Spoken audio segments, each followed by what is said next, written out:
শ্রী গুরু নিতাই গৌর শিবন্দ প্রেমানন্দে ভজন করে বলো হরি হরি বল। নিতাই গৌর শিবন্দ প্রেমানন্দে ভজন করে বলো হরি হরি বল। নিতাই গৌর শিবন্দ প্রেমানন্দে ভজন করে বলো হরি হরি বল।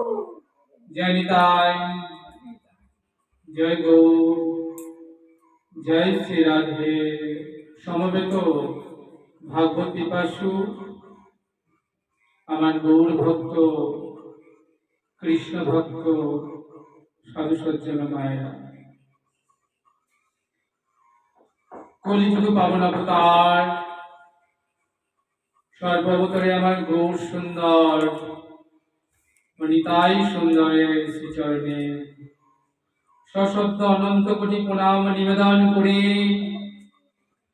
আজকের এই আনন্দ তীর্থে আমরা সমবেত হয়েছি গৌর গোবিন্দ কথা রসসুধা আস্বাদন করব বাসনা নিয়ে। করুণার বরুণালয় প্রভু শ্রী গৌর সুন্দর, শ্রী নিতাই সুন্দরে একান্ত করুণা ভাজন বৈষ্ণব কুলতিলক বৃন্দারণ্যবাসী কবিরাজ কৃষ্ণদাস গোস্বামী চরণ আজ থেকে কয়েক শতাব্দী পূর্বে মধুময় শ্রীধাম বৃন্দাবনে পরম প্রেমময় ভূমি, বৃন্দাবন মুকুট ভূমি, মহাভাবময় ভূমি শ্রী শ্রী রাধা কুণ্ড তটে বসে বৃন্দাবনের নিষ্কৃঞ্চন বৈষ্ণবগণের আদেশে অনুরোধে রচনা করেছিলেন চৈতন্য লীলাময় এক অনুপম গ্রন্থ শ্রী শ্রী চৈতন্য চরিতামৃতম।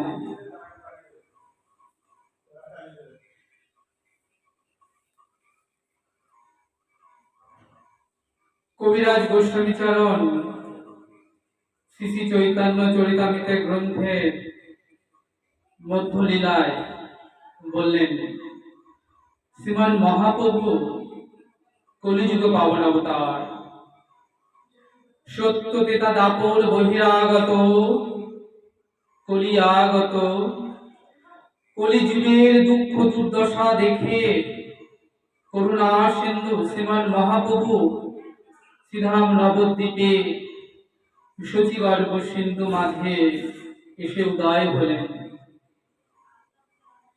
শ্রীরাধায়া প্রণয় মহিমা কি দিশীয় বাণয় বা সাধ্য, যেন অদ্ভুত মধুরিমা কি দিশীয় মুদীয়, সক্ষং চাস্যা মদনুভবত কি দিসঙ্গে বেতিল ভাত, তৎবাবাড্য সমজনী শচীগর্ভ সিন্ধু হরিন্দু। স্বয়ং মহাপ্রভু যিনি ব্রজের ব্রজেন্দ্র নন্দন শ্রীকৃষ্ণ, যিনি বৃন্দাবনের রসিকেন্দ্র চূড়ামণি শ্যাম সুন্দর, সেই আনন্দ স্কন্দ পরমানন্দ সচ্চিদানন্দ আনন্দ রসঘন বিগ্রহ, যিনি অনাদিরাদি গোবিন্দ সর্বকর্ণ কর্ণম, যিনি মা যশোদার নয়নমণি, যিনি ব্রজজন প্রাণ গোপিকা জীবন রাধিকা রমন, সেই ব্রজের কৃষ্ণচন্দ্র এবার প্রেম ভক্তির লোভে শ্রীধাম নবদ্বীপে শচীগর্ভ সিন্ধু মাঝে রায়ঙ্গ শ্যামঙ্গ মিশিয়ে দুই অঙ্গ এক করে গৌরাঙ্গ হয়ে এসেছেন।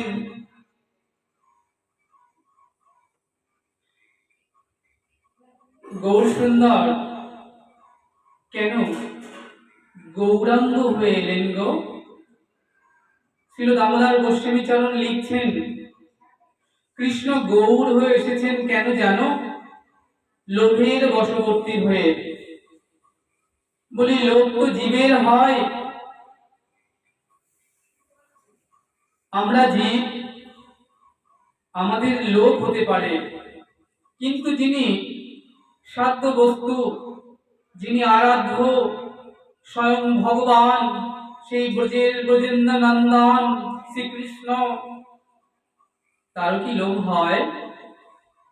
শাস্ত্র বললেন হ্যাঁ হয়তো তারও লোভ হয়, কিন্তু আমাদের মতো অর্থ, টাকা কড়ি, বিষয় বৈভব, স্ত্রী পুত্র পরিবার পরিজন, হ্যাঁ, এদের প্রতি ভগবানের লোভ হয় না। বলি ভগবানের লোভটা হয় কিসে গো? ভগবানের লোভ হয় ভক্তের ওই ভক্তি ধনের প্রতি। নিতাই গৌর হরি বল। ভক্তি হচ্ছে অত্যন্ত সুদূর্লভ, হরিভক্তি সুদূর্লভ, ওটা অত্যন্ত দুর্লভ বস্তু। শ্রী গোস্বামী চরণ ভক্তি সন্দর্ভ গ্রন্থে তিনি বলছেন কিরকম দুর্লভ যেন অমাবস্যার রাতে চাঁদ যেমন দুর্লভ, তেমনি মনুষ্য জীবনে হরিভক্তি তদ্রূপ দুর্লভ। এখন প্রশ্ন হতে পারে, শাস্ত্র তো আমাদের বলে দিলেন যে হরিভক্তি সুদূর্লভ, কিন্তু এই হরিভক্তি বিষয়টি কি? মহাজন বলেন দেখো, তোমাদের ব্যবহারিক জীবনে অন্ন বস্ত্র, তরি তরকারি, নিত্য প্রয়োজনীয় ব্যবহারিক যে বস্তুগুলো, যেগুলো প্রয়োজন হয় দরকারি, সে সকল বস্তু আমরা কি করি না বাজার থেকে কিনে নিয়ে আসি। বলি কিভাবে আনি? উপযুক্ত মূল্যের বিনিময়ে। তাহলে আমরা আমাদের নিত্য প্রয়োজনীয় দ্রব্যাদি কিনে আনতে গেলে যেমন মূল্য দিয়ে কিনে আনতে হয়, তিনি বলছেন অনাদিকালের জীবের যেটি একান্ত প্রয়োজন, সে একান্ত প্রয়োজনীয় বস্তুটি হচ্ছে শ্রী হরিপাদ পদ্ম। বলে এই হরিপাদ পদ্ম মনুষ্য জীবনের একান্ত প্রয়োজনীয় বস্তু। তাহলে হরিপাদ পদ্ম আমরা পাবো কিসে? না হরিপাদ পদ্ম ক্রয় করবার একটাই মাধ্যম বা উপায়, সেটা হলো ভক্তি ধন। ভক্তি দিয়ে ভগবানের পাদপদ্মটা লাভ করতে হয়। বলি আমাদের সব আছে, শুধু ভক্তি নয়। তদ্রূপ ভগবানের সবকিছু আছে, একটি জিনিস নাই। ভগবানের সব আছে কিন্তু ভক্তি নাই, ভগবানের ভাব নাই। ভক্তি ভক্তের নিজস্ব সম্পত্তি। তবে প্রশ্ন হবে, ভগবানের কি কোনো সম্পত্তি নাই? বলি আছে তো, সেটি হলো কৃপা। কৃপা হলো ভগবানের সম্পত্তি। ভক্ত ভক্তি ধনে ধনী, আর ভগবান কৃপা ধনে ধনী। রায় রামানন্দের সঙ্গে শ্রীমান মহাপ্রভুর বিদ্যানগরে সাধ্য সাধন তত্ত্ব আলোচনা চলছে।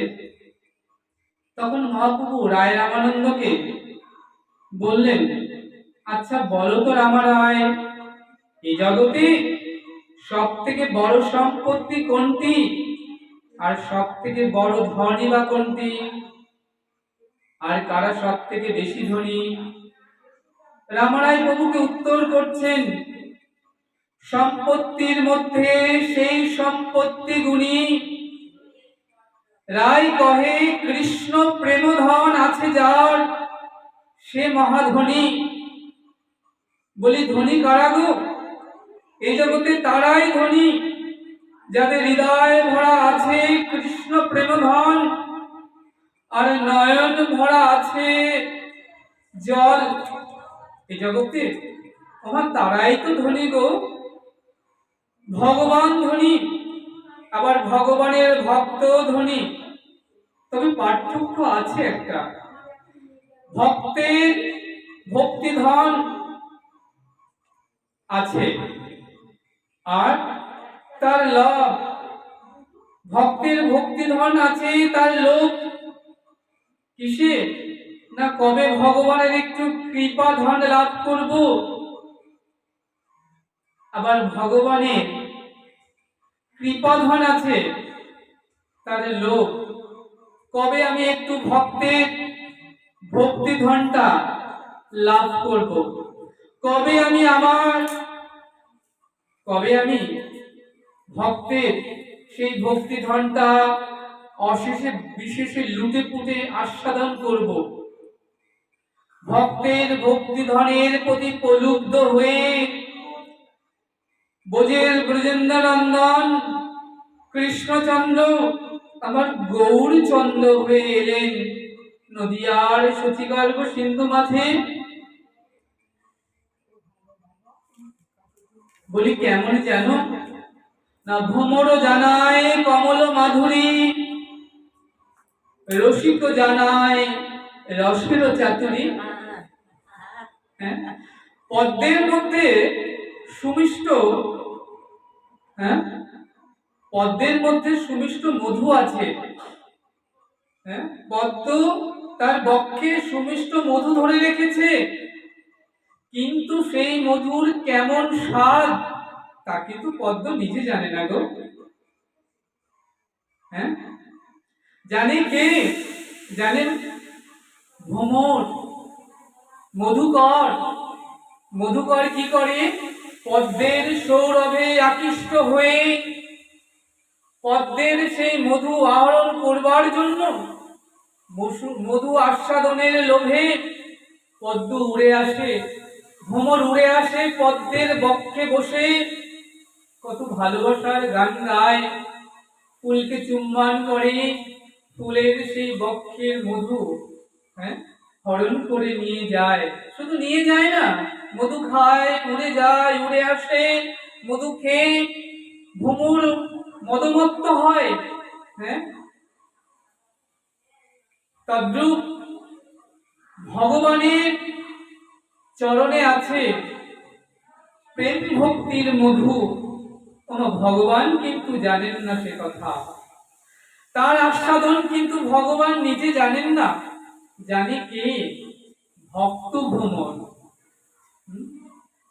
ভগবান ষড়ৈশ্বর্যশালী, হ্যাঁ ভগবানের অনন্ত মাধুর্য আছে, সকলে জানলো, ভগবানের ঐশ্বর্যের কথা সকলে জানলো, কিন্তু ভগবানের চরণে আছে প্রেম ভক্তির মধু, সেটা জানলো একমাত্র ভক্ত ভ্রমর।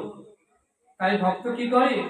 হ্যাঁ, সেই চরণ পদ্মের মধু খায়, হ্যাঁ মধু খেয়ে মদমত্ত হয়, জয় রাধে বলে ধুলায় গড়াগড়ি যায়।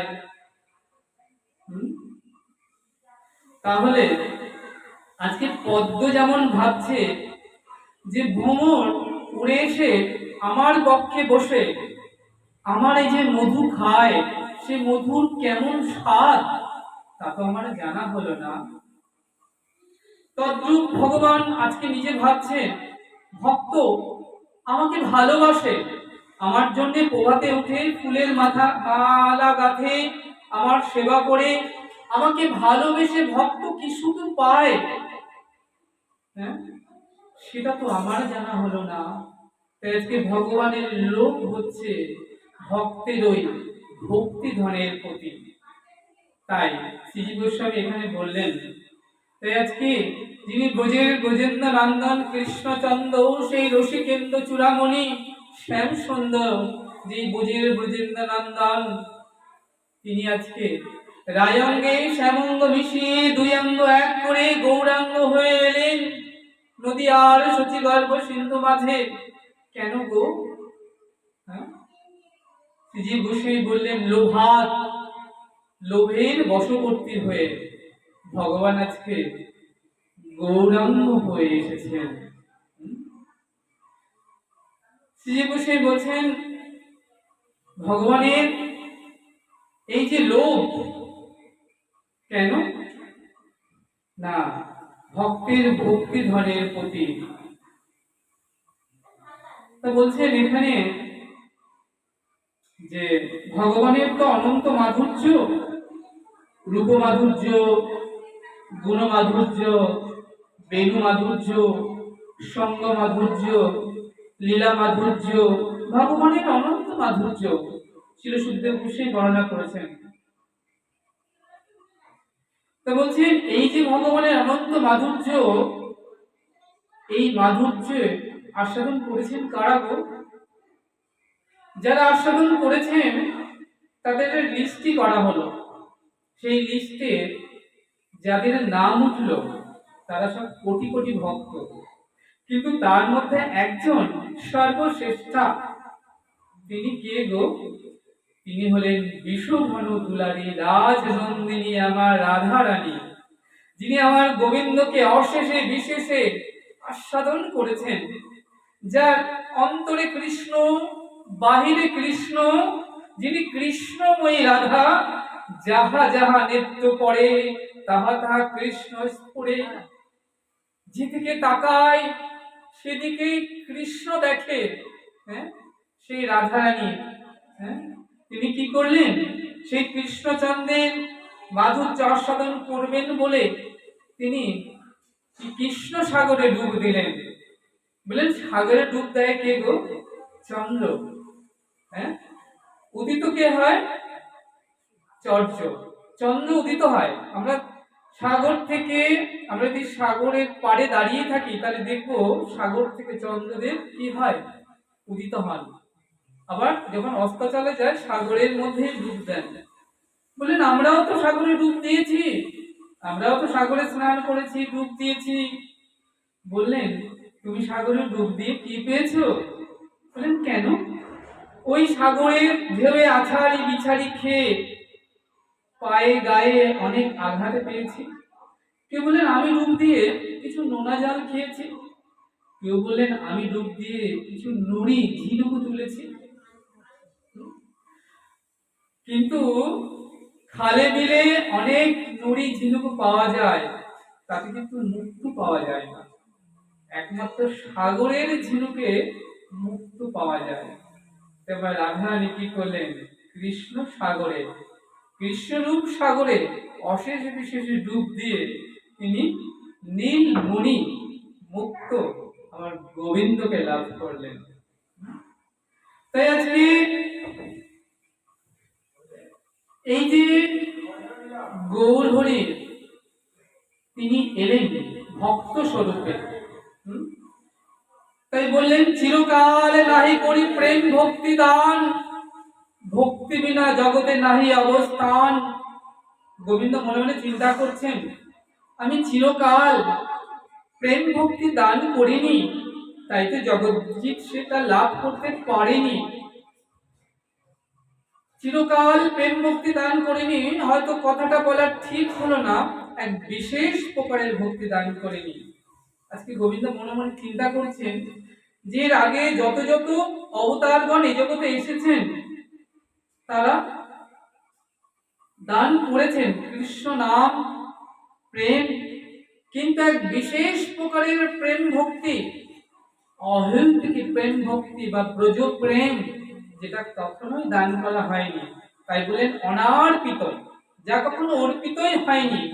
তাই বলেন অনার্পিত চরিঙ্গি চিরাগ করুণায় অবতীর্ণ কালো সমর্পয়িত মুন্নত উজ্জ্বল রসংস ভক্তি শ্যাম হরিপুর অট সুন্দর দূতি কদম্ব সন্দীপিত সদা হৃদয় স্কন্দরে স্ফুরত বক্ষচিনন্দন। তাই আজকে গোবিন্দ মনে মনে চিন্তা করছেন প্রেম ভক্তি দেবার মালিক তো আমি যতক্ষণ না সে ভক্তি দান করব জগতের জীব তো সে লাভ করতে পারবে না। ভক্তি তো লাভ করতে গেলে নিজের চেষ্টায় ভক্তি লাভ করা যায় না, গুরু কৃপায় সে ধন লাভ করতে হয়। তাই বললেন যে ভক্তি তো হাটে বাজারেও কিনতে পাওয়া যায় না।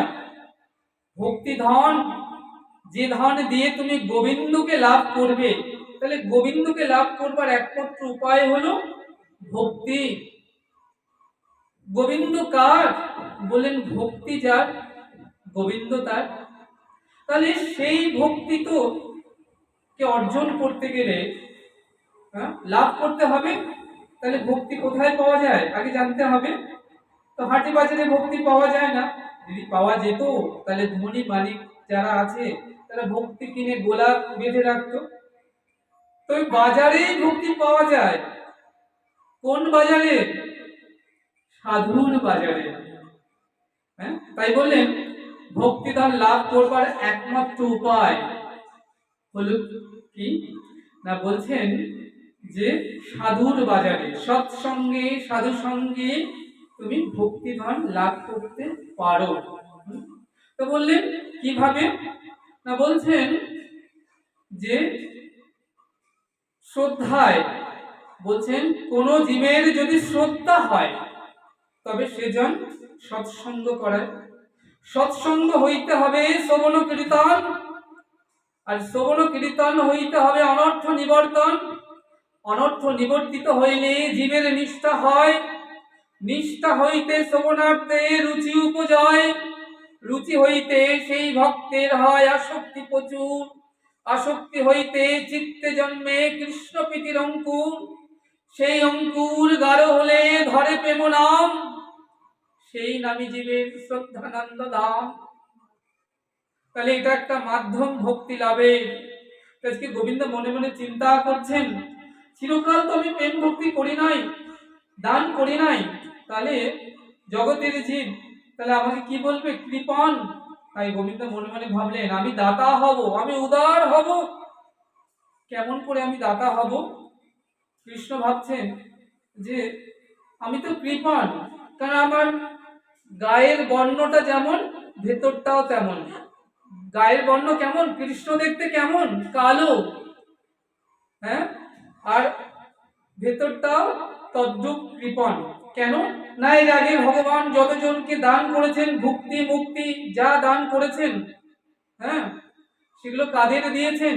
ভগবান বলেছেন এক প্রতিজ্ঞা আছে আমার সর্বকাল হইতে, যে যেমন ভাবে বজে আমাকে আমি ভজি তারে তাইছে। গীতাতে ভগবান বললেন যে যথা মাং প্রপদ্যন্তে তামস্তথৈব ভজাম্যহং মম বর্তনুবর্তন্তে মনুষ্য পার্থ সর্বস্ব।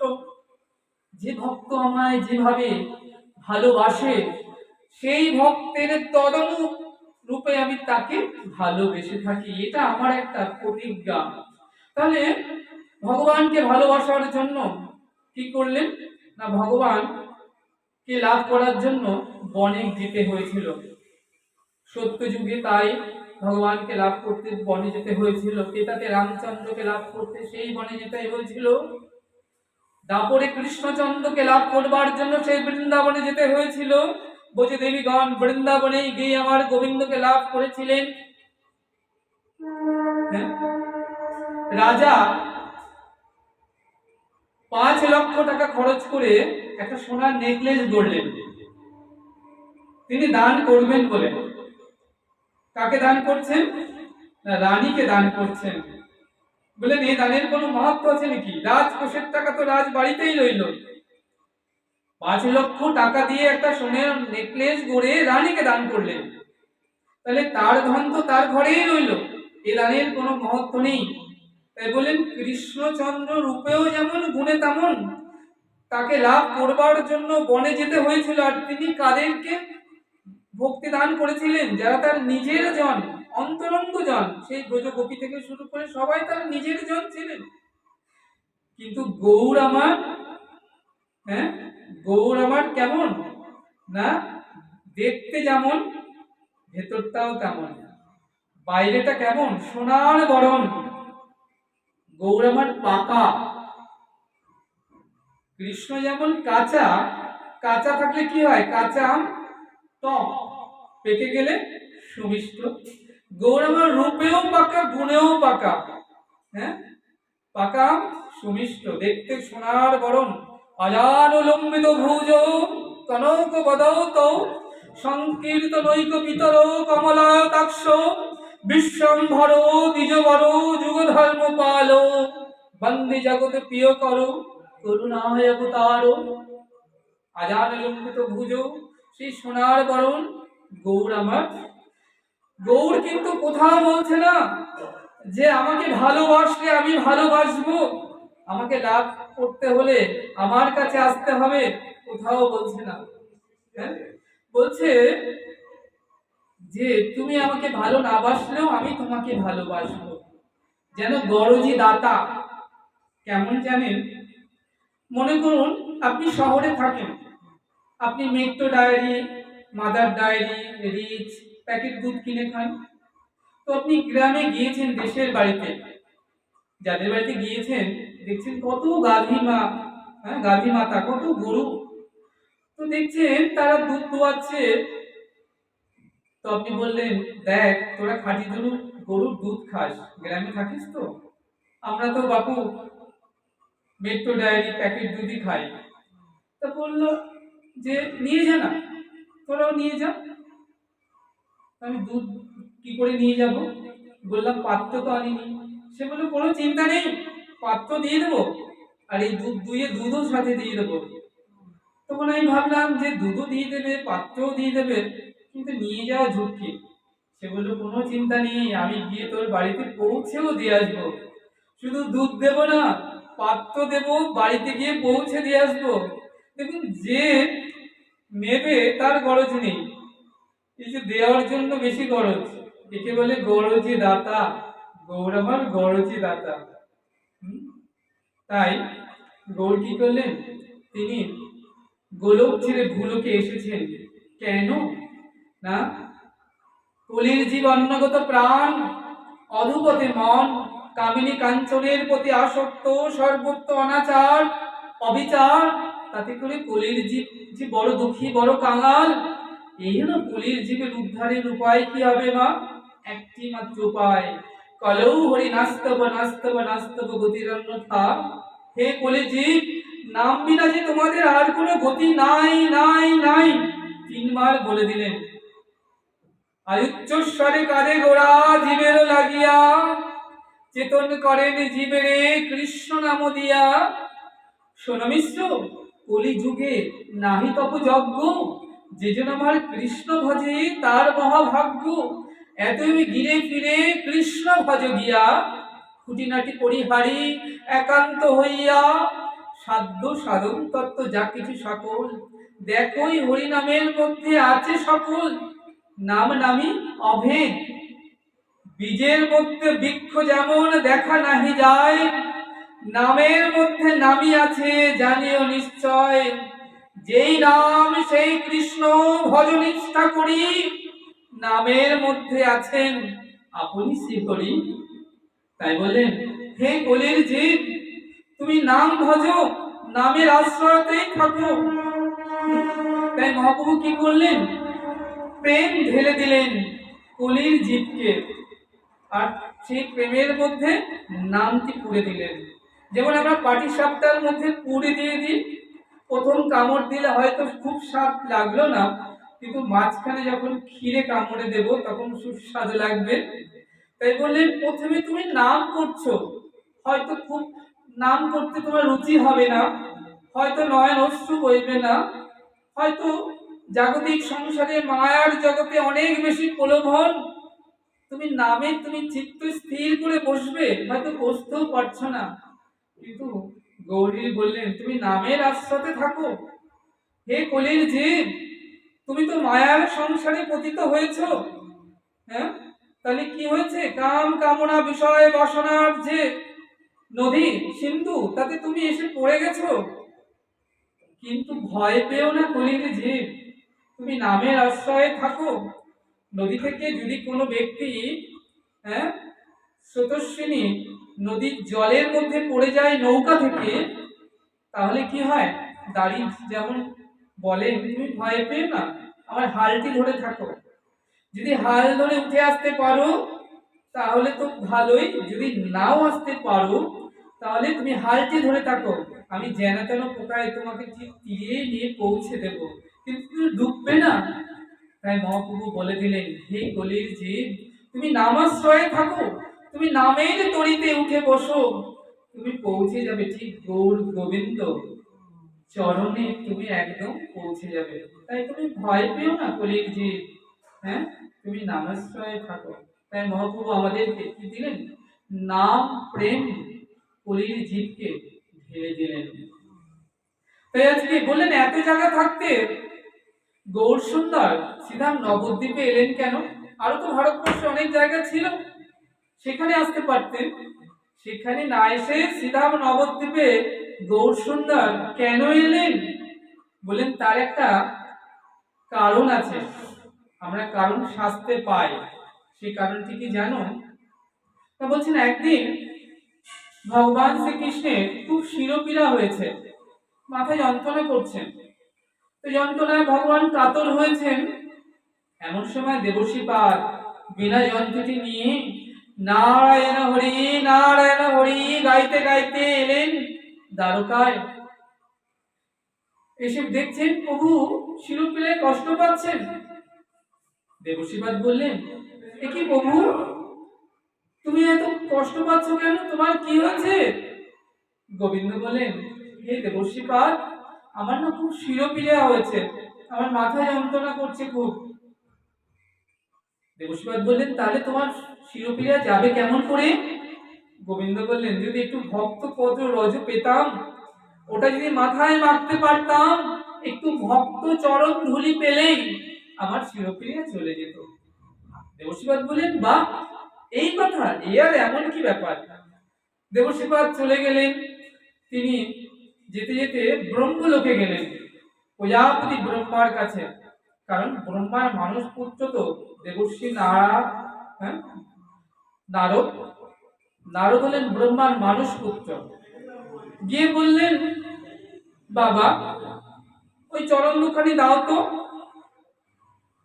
প্রজাপতি ব্রহ্মা বলছেন, কেন রে বাপ, চরণ নিয়ে কি করবি? না একটু ধুলো নেব। ধুলো নিয়ে কি করবি? না আমি না গো, আমি না, ওই যে গোবিন্দ আছে, গোবিন্দের খুব শিরোপীড়া হয়েছিল, আমি তার মাথায় দেব। এই কথা শ্রবণ করে প্রজাপতি ব্রহ্মা বলছেন, আহম্মক, তোর কি বুদ্ধি শুদ্ধি সব লোপ পেল নাকি রে? আমি চতুরানন ব্রহ্মা, আমি চার মুখে যার নাম গান গায়ে, যার আরাধনা করি, সে আরাধ্য ভগবান, তার মাথায় কিনা আমার চরণ ধুলি দেবার জন্য এসেছিস তুই? চরণ ধুলি নেবার জন্য আর জায়গা পেলি না? সেখান থেকে ব্রহ্মা ধাওয়া দিলেন। ধাওয়া খেয়ে আজকে দেবর্ষি পাদ ছুটতে ছুটতে আসছেন। ভাবছেন কোথায় যাব? বলেন কৈলাসে যাই। ওই একজন আছে ধুলা মাখা মানুষ, সারাদিন সারা গায়ে ধুলো মেখে থাকে, ছাই বর্ষ মেখে থাকে, ওনার কাছে গেলে নিশ্চয়ই ধুলা পাবো। কি, হ্যাঁ, উনি ধুলা মাখা মানুষ। এবার কৈলাসে এলেন।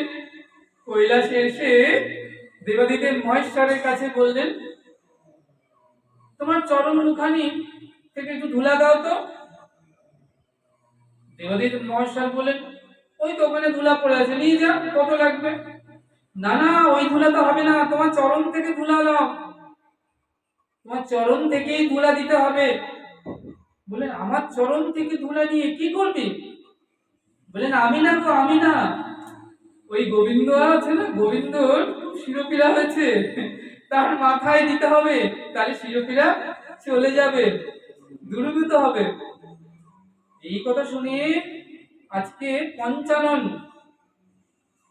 হ্যাঁ, দেবাদিদেব মহেশ্বর যিনি বললেন, আমি পঞ্চমুখে তার নাম গান গাই, আমি যার নাম গান গাই, যার নামে আমি শ্মশানে মশানে ঘুরে বেড়াই, হ্যাঁ, যার নামে আমি, হ্যাঁ, ঘুরে বেড়াই, শ্মশানে মশানে ধুলায় গড়াগড়ি যাই, আর আমার সেই আরাধ্যর মাথায় কিনা তুই আমার চরণ ধুলি নিবি বলে এসেছিস? আহাম্মক, হ্যাঁ, ত্রিশূল নিয়ে ধাওয়া দিয়েছে। আজকে দেবর্ষি পাদ কৈলাস থেকে ধাওয়া খেয়ে তিনি কি করলেন?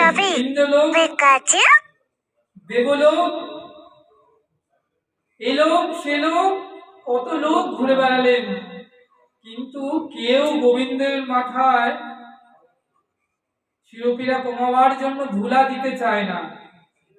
তো এখন বিফল হয়ে দেবর্ষিপাদ তিনি আবার ফিরে এলেন গোবিন্দের কাছে, বললেন, ও প্রভু, প্রভু গো, আমি এসেছি। গোবিন্দ বললেন, ধুলা এনেছো? না প্রভু, ধুলাটা কেউ দিতে চায় না। হ্যাঁ, যদিও বা ধুলার কথা বলি, হ্যাঁ, আবার এই কথাও বলি, দেখো ধুলা দেবে, কিন্তু ধুলা দিলে কিন্তু তোমার অনন্ত কোটি নরকে যেতে হবে। ধুলা কেউ দিতে চায় না, কোথাও একটু ধুলা পাওয়া গেল না।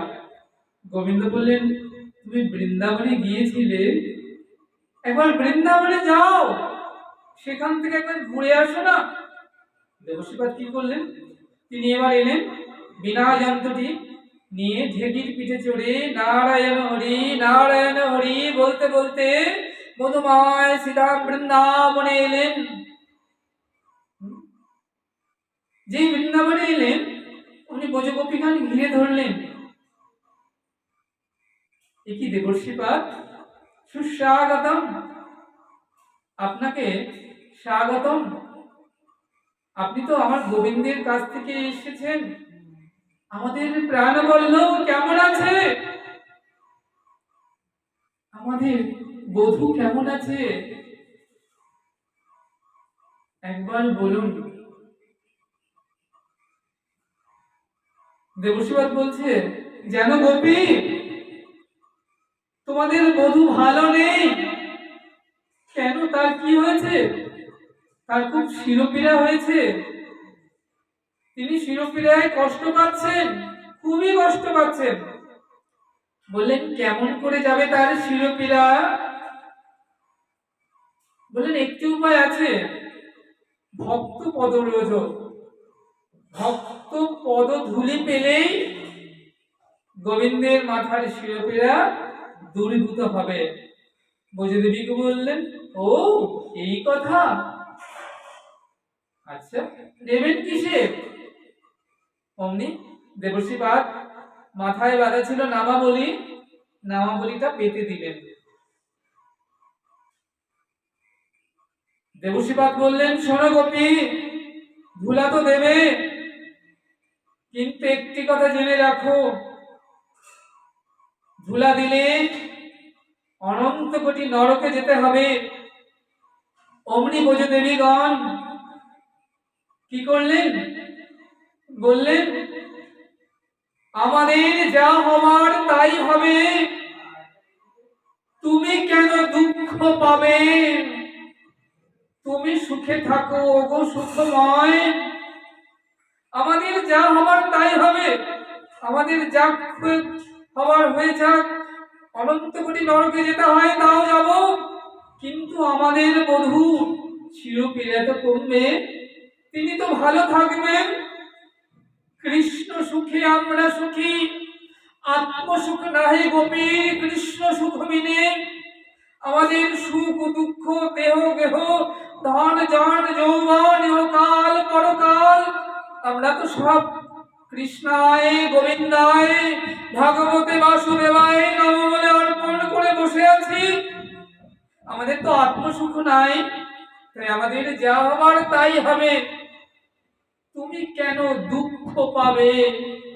তুমি সুখে থাকো ওগো সুখমণি, ওগো শ্যামরায়, তুমি সুখে থাকো বধূ, তোমার সুখ হোক, তোমার মঙ্গল হোক, তোমার ভালো হোক, আমাদের কথা ভেবো না।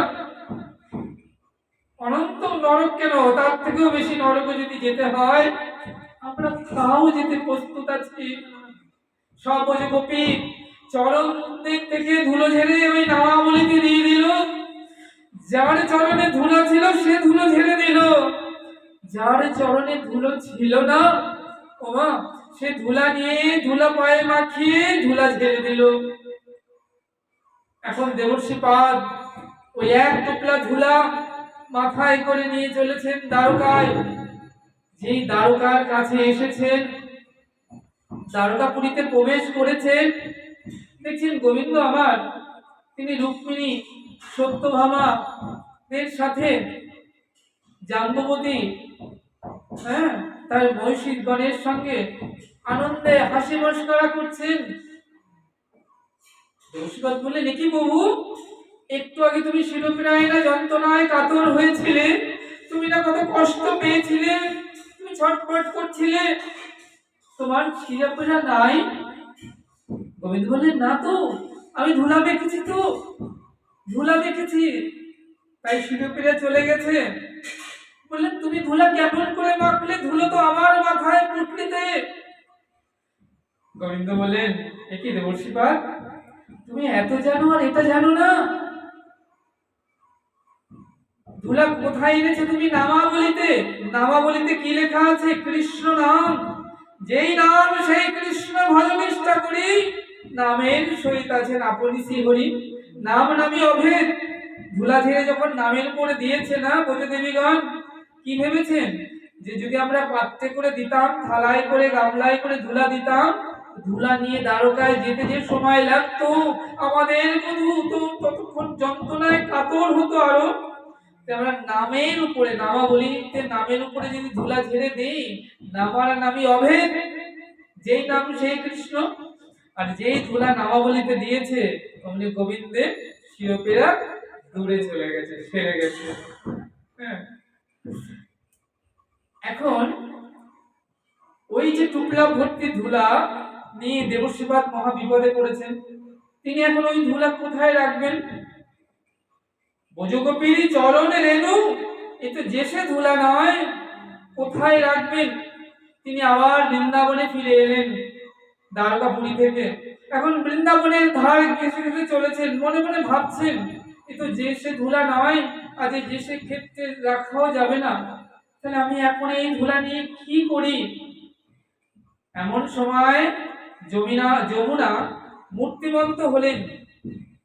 বললেন দেবশ্রীপাদকে, হে দেবশ্রীপাদ, অনেকক্ষণ ধরে দেখছি আপনাকে, আপনি যমুনা পুলিনের ধার দিয়ে একবার এদিক ওদিক করছেন, আর মাথায় ওটা কি আপনার? কিসের পুটলি? দেবশ্রীপাদ বললেন, জানো জানো যমুনে, এটা কিসের পুটলি?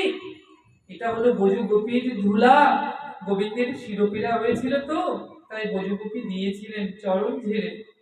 কিন্তু এখন তো শিরোপীড়া ভালো হয়ে গিয়েছে, এখন এই ধুলা যে আমি কোথায় রাখি, কোথায় রাখি?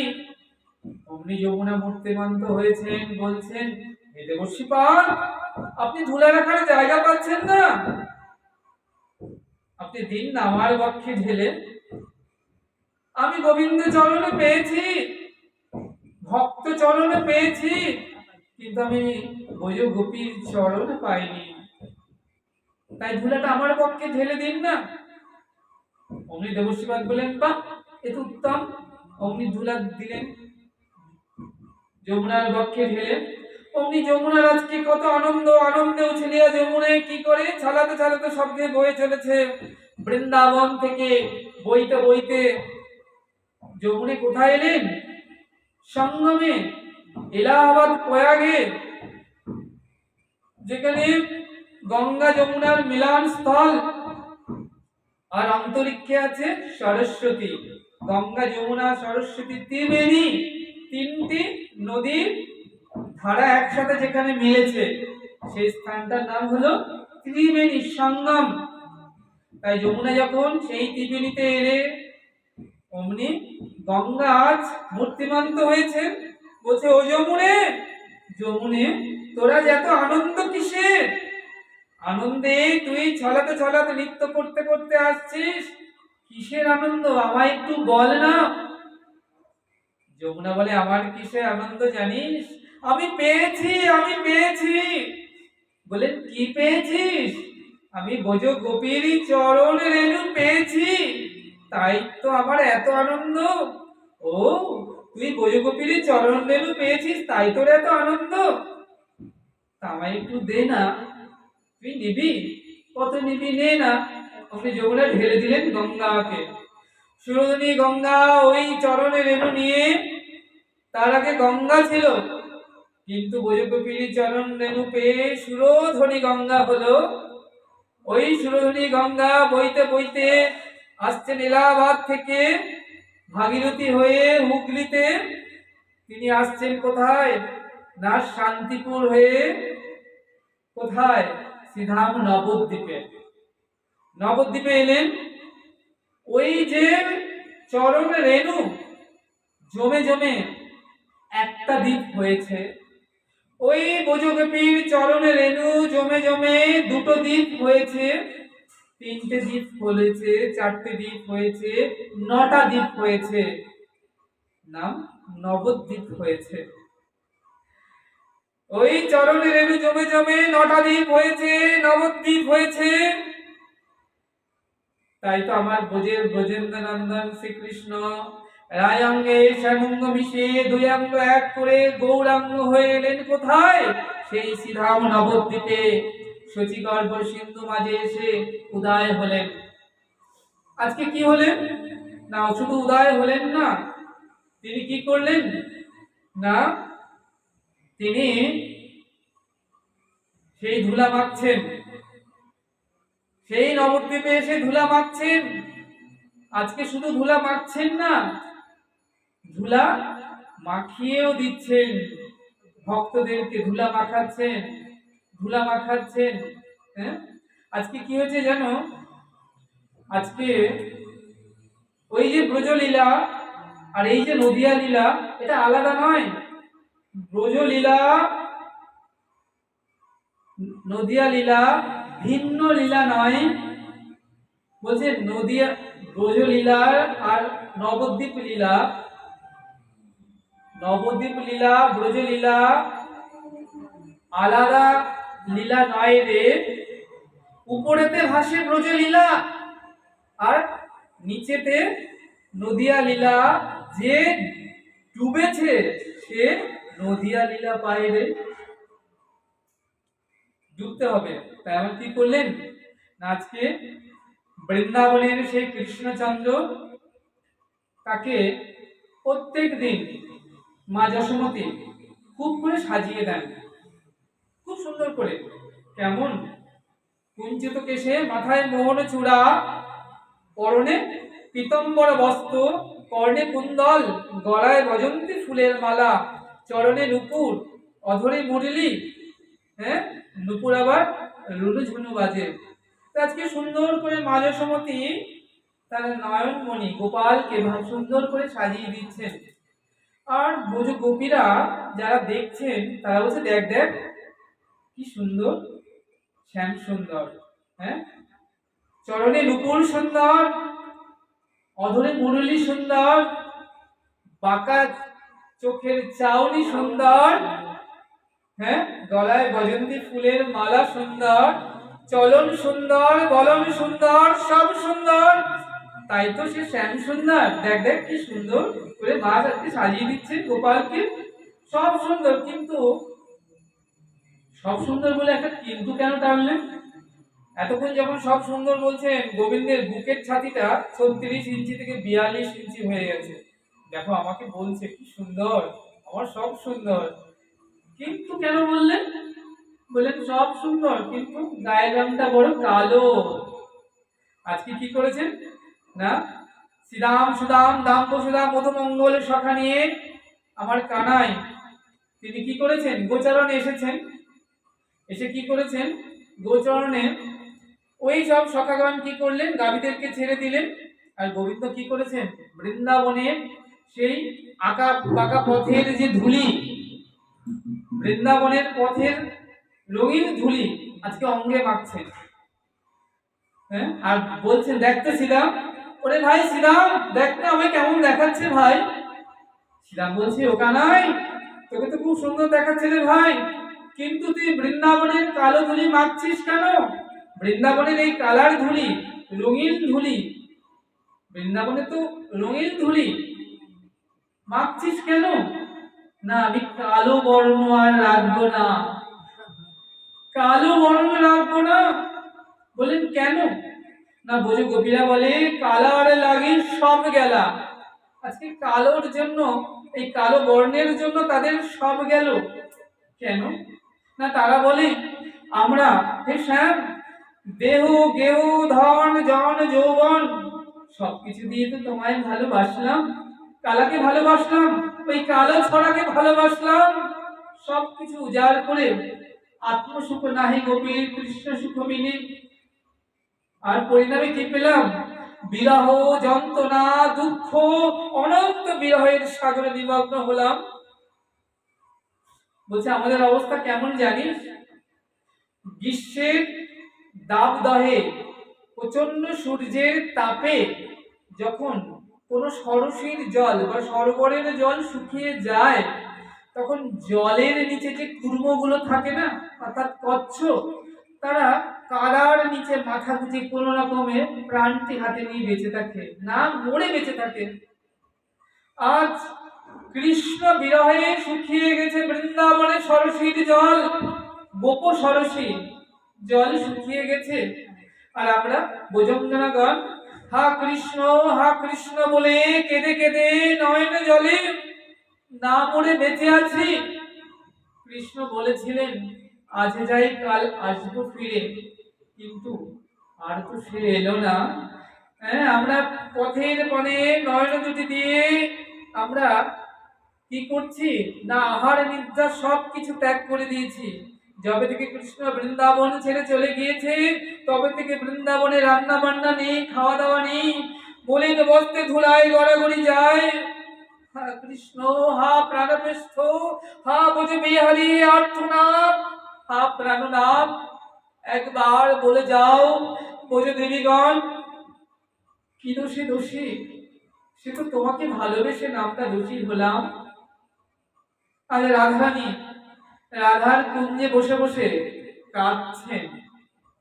ললিতা এসেছেন, বিশাখা এসেছেন, বলছেন ওরাই তুই রাধার কুঞ্জে বসে অমন করে কাঁদছিস কেন?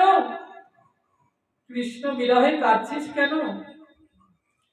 রাধারানী বলছে আমি কাঁদছি কেন জানিস?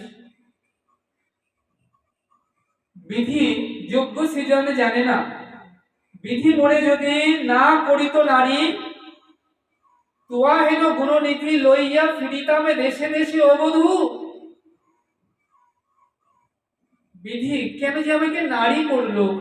আমাকে নারী না করে, আমাকে যদি গোপী না করে গোপ করত, সখী না করে সখা করত, তাহলে কি হতো না, শ্রীরাম সুদাম দাম বসুদামের সঙ্গে কানাই চলেছে দেখো বনপথে কত না রঙ্গে, আমিও তো বধূর সঙ্গে থাকতে পারতাম।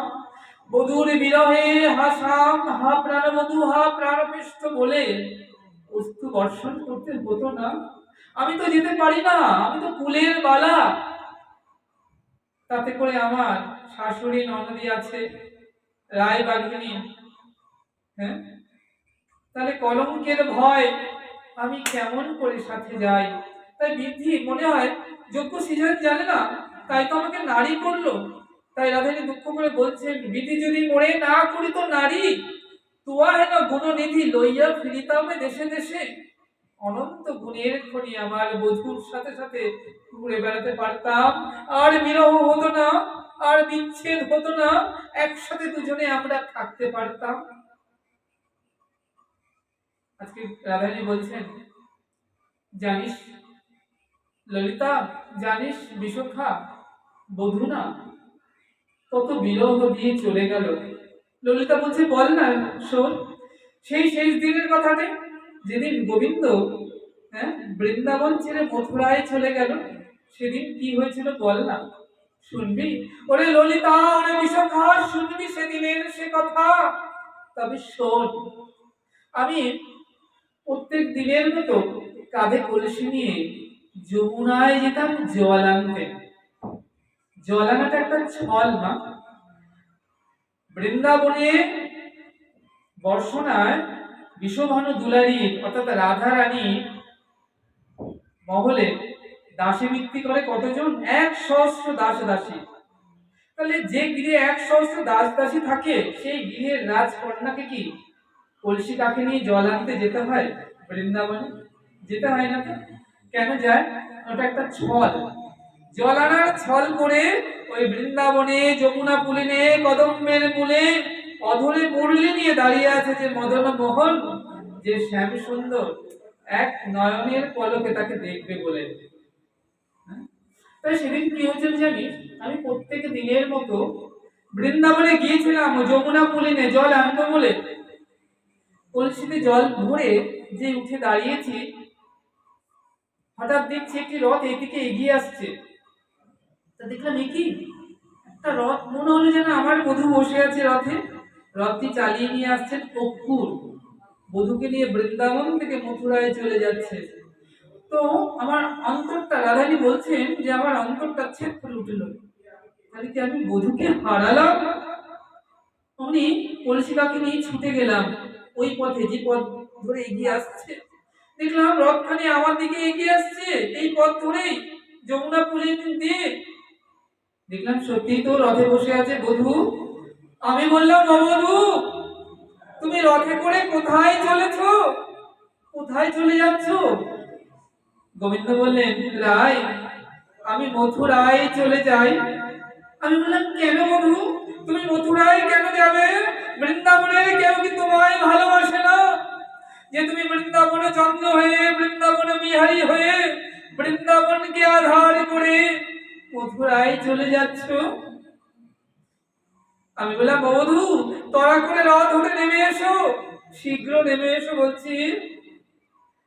রাধারানীর করেছিল যমুনার জল। গোবিন্দ ওই জলটি স্পর্শ করে বললেন, ওরাই আমি মথুরায় চলে যাই। তাই আমি আজ মথুরায় চলে যাই, আমি আবার আসবো কালে কালে ফিরে। উনি রাধারানীর অন্তরটা ছ্যাক করে উঠল আবার। ভাবলেন, তাহলে কি আমি আমার বধূকে হারালাম? ওরে ললিতা, ওরে বিশোখা, জানি বধূ চলে গেল। বধূ যখন চলে যাচ্ছে, আমি বললাম, ও বধূ, তুমি নিষ্ঠুরের মতো আচরণ করে চলে যাচ্ছ, আমার এই অভাগিনীর কোনো কথাই শুনছ না। অভাগিনীর কোনো কথাই যখন শুনছ না, তবে যাবার সময় একটি কথা শুনে যাও। আমি শুনেছি গুরুজনের মুখে, কেউ যখন কোথাও চলে যায় শুভযাত্রাকালে, তখন যদি সে সব দর্শন করে যেতে পারে, তাহলে তার যাত্রা মঙ্গল শুভ হয়। আর কেউ যখন এই দেহ ছেড়ে চলে যায়, এই জগৎ ছেড়ে যেতে যেতে সে যদি গোবিন্দের ভুবন মঙ্গল, ওই রূপ মাধুর্যখানে একবার দর্শন করে চলে যেতে পারে, তাহলে তার যাত্রা পথ শুভ হয়। তাই যদি হয়, তবে এসো না বধূ, আজ এক কাজে দু কাজ সারি, আমি আমার দেহখানা পেতে দিলাম ওই তোমার রথের চাকার তলে। চালিয়ে নিয়ে যাও দেহের উপরে থেকে রথখানা, আর কিছু না হোক কিছু দূর গিয়ে একবার ফিরে চেয়ে দেখো এ অভাগিনীর দিকে, তোমার যাত্রা মঙ্গল শুভ হবে। আর আমিও গোবিন্দের ভুবন মঙ্গল রূপ মাধুর্য দর্শন করতে করতে দেহ ছেড়ে চলে যাব, আমার যাত্রা পথ শুভ হবে। ওরে ললিতা, ওরে বিশোখা, ওরে চম্পকলতা, দুর্গমিথ্যা, ওরে সুদেবী, ওরে ভূদেবী, তোরা শোন, কত কাঁদলাম, কত সাধলাম। আমার মনে হয় এত ভালোবাসলাম, এত ভালোবেসেও ভালোবাসা হলো না, এত কেঁদেও কাঁদা হলো না। জানিস ললিতা, আমার দু চোখে তো এত জল ছিল না, আমার দু চোখে এত জল ছিল না। আমি হা কৃষ্ণ, হা গোবিন্দ, হা প্রাণবধূ বলে যে কাঁদলাম, যদি অনেক জল থাকতো, যদি আমার দু নয়ন ধারায় বৃন্দাবনের মাটি ভিজে যেত, তাহলে কি হতো জানিস? কাদা হতো, চোখের জলে মাটি ভিজে পথটি কাদা হতো, আর ওই কাদায় উপরে রথের চাকা আটকে যেত। তাহলে অপুরের কি সাধ্য হতো বধূকে নিয়ে যায়?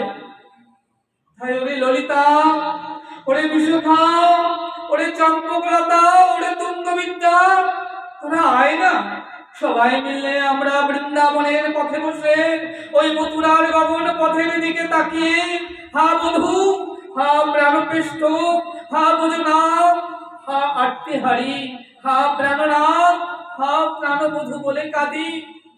সকলের চোখের জলে নিশ্চয়ই বৃন্দাবনের পথটি ভিজে গিয়ে কাদা হবে।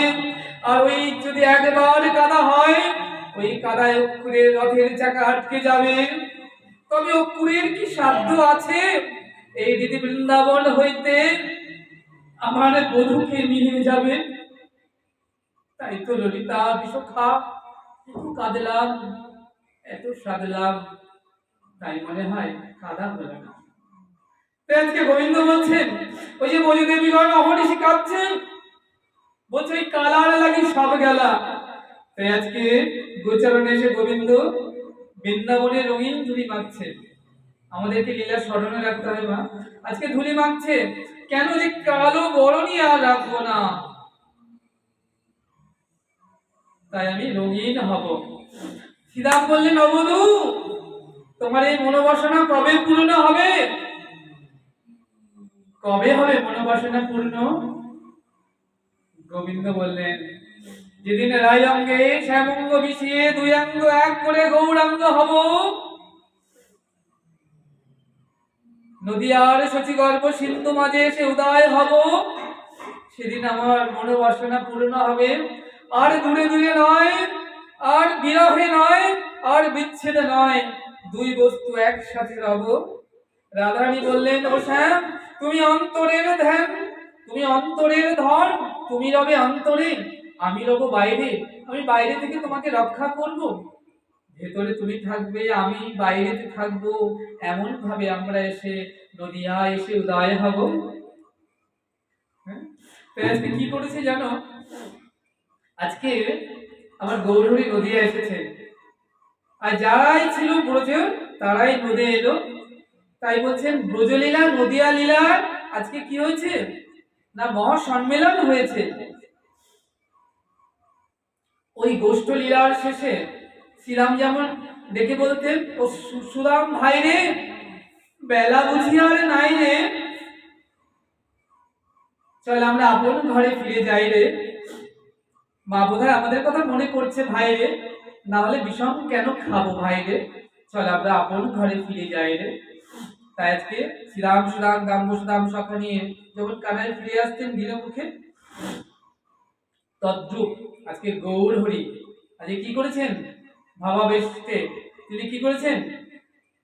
আজকে আমার গৌর সুন্দর নিত্যানন্দ অদ্বৈত গদাধর মুরারি মুকুন্দ বাসুদ ঘোষ, হ্যাঁ, সকল ভক্তবৃন্দ সখে সঙ্গে নিয়ে আজকে সুরধনী গঙ্গা, বৃন্দাবনে যেমন যমুনা, নবদ্বীপে তেমনি সুরধনী গঙ্গায় কি করছেন না, হরিনাম কীর্তন করছেন।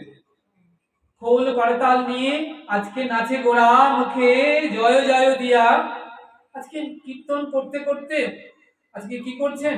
আজকে গৌর সুন্দর বলছেন, হ্যাঁ, অবিরাম অবিরাম ভাই রে, বেলা বুঝিয়া আর নাই রে, চল আমরা আপন ঘরে ফিরে যাই রে।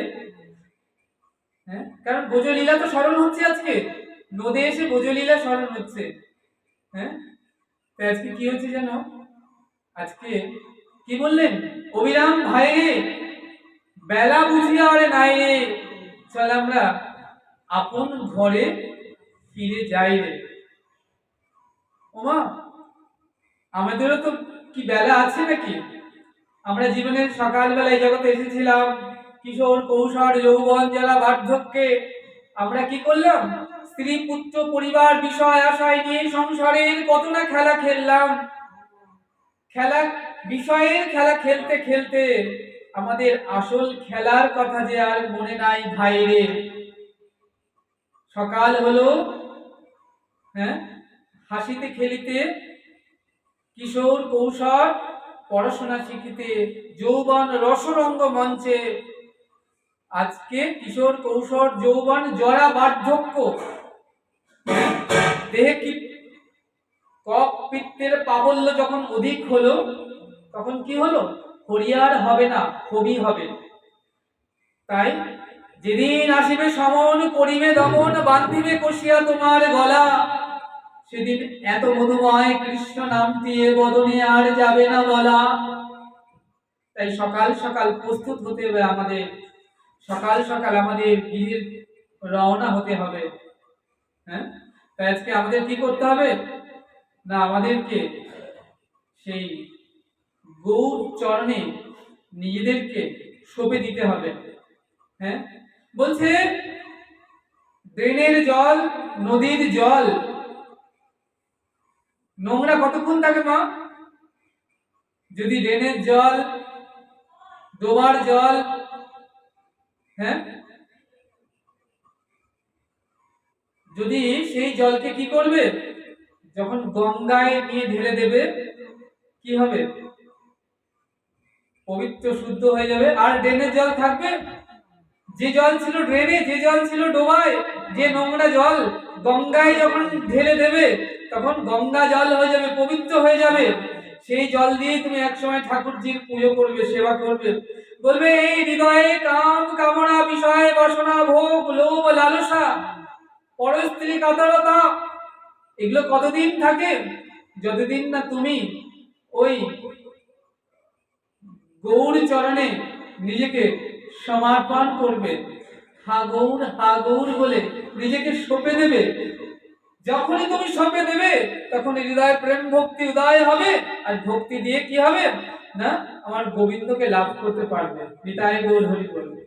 তাই কি বললেন নরোত্তম দাস ঠাকুর, গিরে বা বনেতে থাকে সদা হা গৌরাঙ্গ বলে ডাকে, নরোত্তম মাগে তার সঙ্গ। দেখো মা, এটা দোল পূর্ণিমা। হ্যাঁ, দুদিন বাদে আমাদের এই 18 তারিখে দোল পূর্ণিমা বা গৌর পূর্ণিমায় আমাদের প্রাণের ঠাকুর গৌর হরি আসছেন আমাদের হৃদয়ে, আমাদের মতো কলিজীবকে উদ্ধার করবেন বলে কত চোখের জল ফেলে গেলেন গৌর সুন্দর আমাদের জন্য। আমরা কি পেরেছি তার চোখের জলের মূল্যায়ন করতে? আমরা কি পেরেছি ওই গুরু চরণে আত্মসমর্পণ করে ওই গোবিন্দ চরণে নিজেকে সঁপে দিতে? পারিনি তো। আমরা এখনো যারা মায়ার বিছানায় বিষয়ের বালিশ মাথায় দিয়ে ঘুমাচ্ছি, মহাপ্রভু আমাদেরকে এসেছেন জাগাতে। জীব জাগো, জীব জাগো, আর কতকাল ঘুমায় রবে, ওহে তুমি যে আমার অমৃতস্য পুত্রস্য, জীব জাগো, জীব জাগো। হ্যাঁ, তাই আমাদের এই আগত গৌর পূর্ণিমায় আমরা সবাই মিলে চলো আমাদের এই গৌর সুন্দরকে আমরা বরণ করে নিই। তার ওই রাঙা চরণে, রাঙা কাপড় পরলে মনটা রাঙা হবে না, ওই রাঙা চরণে নিজেকে সঁপে দিতে পারলেই মনটা রাঙা হয়ে যাবে। তাই চলো আমরা সবাই ওই রাঙা চরণে, ওই গৌর চরণে নিজেদেরকে সঁপে দিই। তাই ঠাকুরজি মহাশয় কি বললেন, ঠাকুর মহাশয় বললেন, নরোত্তম ঠাকুর গিরে বা বনেতে থাকে সদা হা গৌরাঙ্গ বলে ডাকে, নরোত্তম মাগে তার সঙ্গ। গৌর নাম অমিয় ধাম, পীড়িতি গৌর গাথা, আবার জীবনে গৌর মরণে গৌর, গৌর গলার হারা, গৌর বিহানে নামাজি পরাণে, তাই তো গৌর করেছি সার, গৌর বলে যাহুক পরাণ কিছু নাহি চাহিয়া, গৌর বলে যাহুক পরাণ কিছু নাহি চাহিয়া।